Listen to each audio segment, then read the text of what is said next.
on these platforms, active every day. But are they actually getting customers for their business? Are they actually getting the phone to ring? Are they actually generating new revenue for their business? Most of them are not. And even you guys know that too. You don't need someone like me to tell you that. Even the large companies that have ample resources to learn these technologies, these platforms, even governments are still trying to figure it out. How does it work? How do we navigate these waters? And that's what we're here to do in this conference. That's why I think it's so fantastic that your government is supporting a conference like this to help the people of Bahrain to understand these social media platforms, just as we are trying to understand them in America and around the world. So what we have today is a lot of people may be wasting time or may not know how to do it, but in the midst of that, we do have some success stories. We have those stories are true as well. Companies that have figured it out, individuals, small businesses, large businesses, who have found ways to actually increase their revenue by using social media. And so what I have for you this morning in my short presentation are a few of these success stories to share with you, of what other people have done, of what other companies have done. And of course, tomorrow, we're doing a full-day workshop where we're going to be diving into these technologies and these strategies in enormous detail to try and help you use some of those same strategies yourself. So let's jump right in with Universal Studios in Orlando, Florida. That's where I flew in from yesterday. It was from Orlando. I live in California, but I was speaking in Orlando just yesterday morning. But Universal Studios was introducing their Harry Potter theme park. They could have spent millions. There's no shortage of resources in Universal Studios. But they chose not to. Instead, they reached out to 10 bloggers. Just 10 bloggers. They were the 10 largest bloggers in the Harry Potter niche. They reached out to people who had influence over their target market.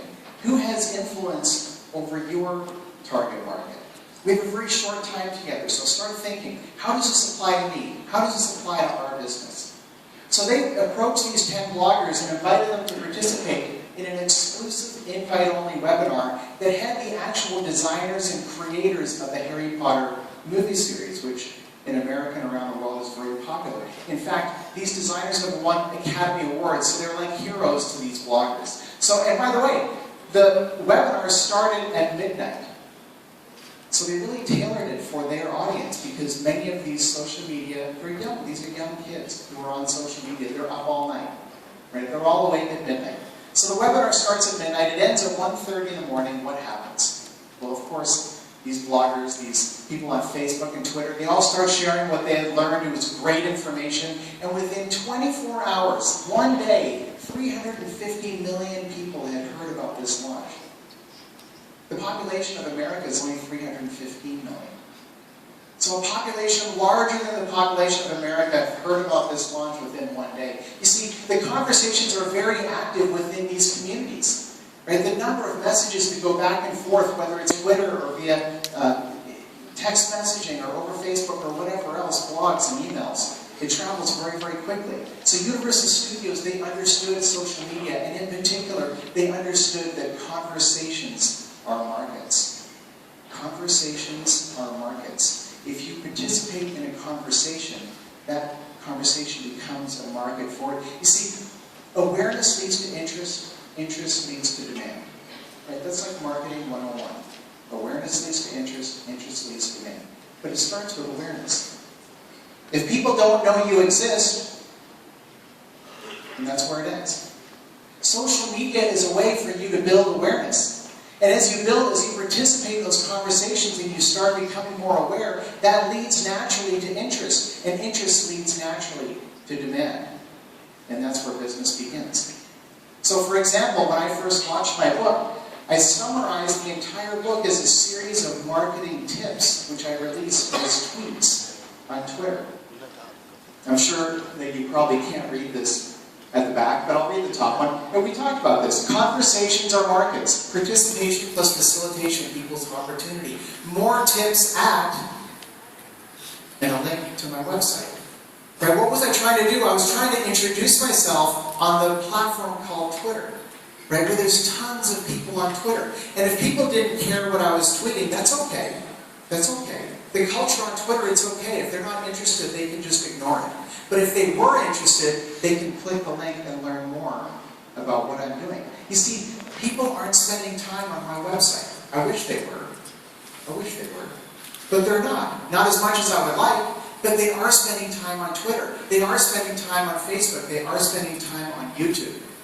So how can you get your content in front of those eyeballs, in front of those audiences? You know, there's some great case histories on Twitter. This one here is one of my favorites. There's a company in America, it's actually based in Canada, but it's very active in America. It's a discount airline called JetBlue. I'm sure many of you have heard of JetBlue.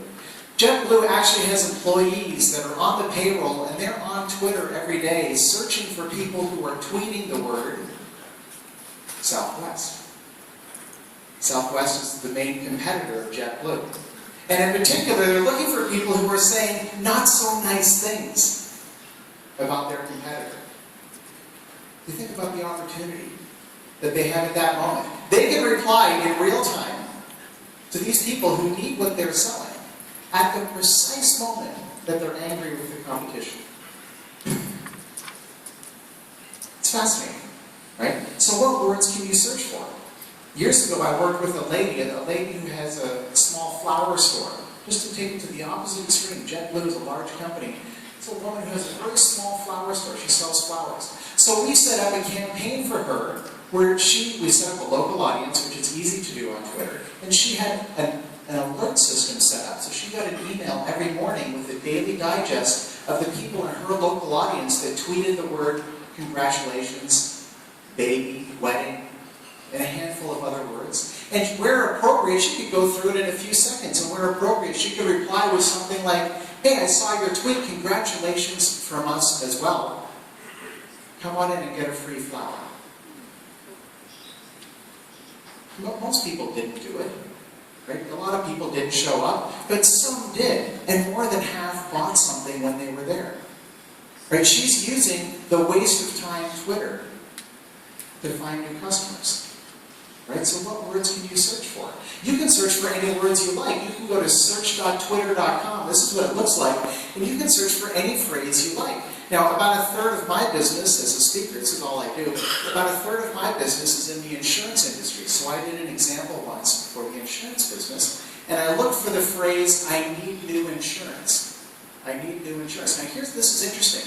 If I just searched for the keyword insurance, all I would find is the competitors, other people selling insurance. So here's the question. Think about this with respect to your own business. What's a phrase that would identify to you that this is a prospect for what you sell?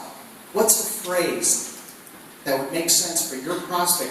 Twitter's a conversational platform. People are making conversational statements to their followers. Right? So think about this in terms of phrases. So I need new insurance. It's a very simple example. There's nothing sophisticated about this. But this was literally the first page. This was the first page of results. And I know you can't read this in the back, but there were literally 3 tweets on the first page that essentially said, I need new insurance. Do you have any suggestions? Right? There's hundreds of pages every day. Hundreds, probably thousands. Right? And so these insurance agents can reply to these folks where appropriate and say, hey, I saw your tweet about insurance. That's what we do. Here's a free PDF report with some answers. You know, this is a very simple concept, but I think in my short session this morning, this is the most important point that I can share with you. Create a really excellent value-added PDF report, or maybe a free video series, or some value item that you can give away for free. Because when you're introducing yourself to people that you don't know, i.e. people on the internet, right? You don't know them, they don't know you.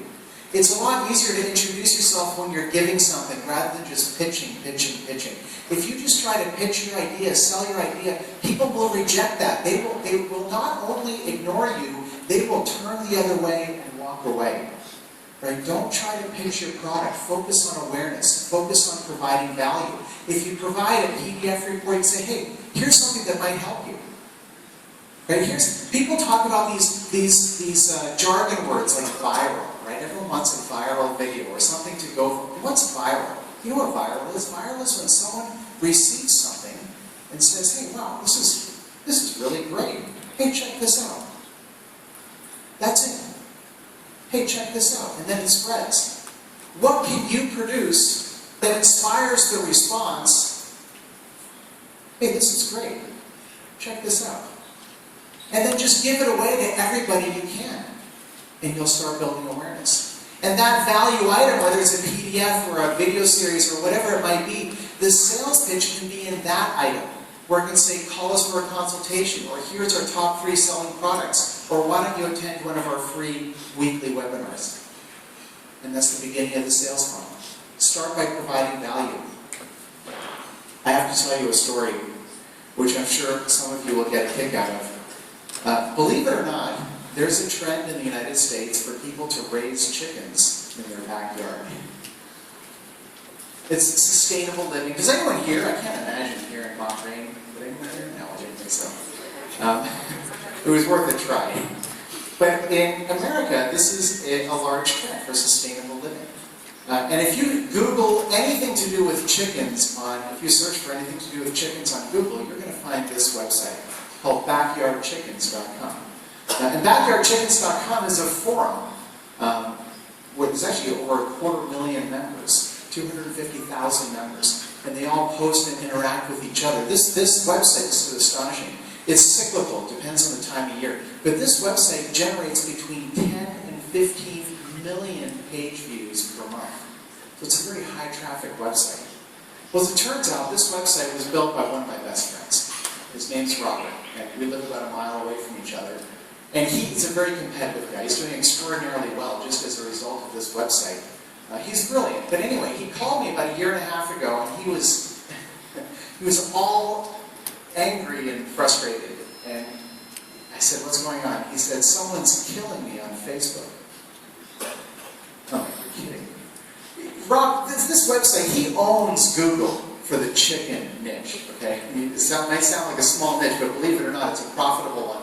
But on Facebook, there was someone who was much larger than him. And he's a very competitive guy.